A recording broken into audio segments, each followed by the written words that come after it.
May I come in, sir?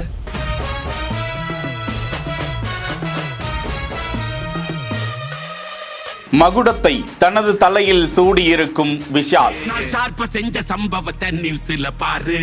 என் ஆப்பனண்டா நிக்கிறவன் ஓரம் உட்காரு. Full ஸ்விங்கில் இறுதிகட்ட படப்பிடிப்பு பணிகள். May I come in, sir?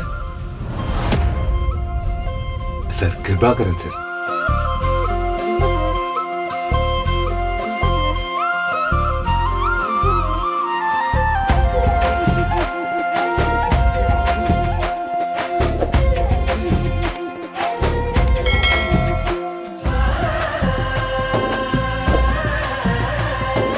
மகுடம் திரைப்படம் ஏற்கனவே அரசு ரவி இயக்கத்தில் உருவாகி கொண்டிருந்ததாக கூறப்பட்ட மகுடம் திரைப்படத்தில் துஷாரா விஜயன், யோகி பாபு உள்ளிட்ட முக்கிய நட்சத்திரங்கள் நடிக்கும் அந்த படத்தில் சில கருத்து மோதல்கள் காரணமாக விஷாலே அந்த படத்தை இயக்குவதாக தகவல்கள் வெளியான நிலையில் அந்த படத்திற்கான இறுதிகட்ட பணிகள் நடந்து வருவதாக தகவல்கள் வெளியாகியுள்ளன. விஷால் திரைப்படம்னாலே அதிரடிக்கு பஞ்சம் இருக்காது. இந்த படத்துல கிளைமேக்ஸ் காட்சி தான் தற்போது எடுக்கப்பட்டு வருகிறது என்ற தகவல் கிடைத்திருக்கும் நிலையில் இது குறித்த காட்சி வலைதளத்தில் வைரலாகி வருகிறது. செய்திகளை வழங்குவோர் Manju groups, grand royal tours, Sims pharmacy and clinics.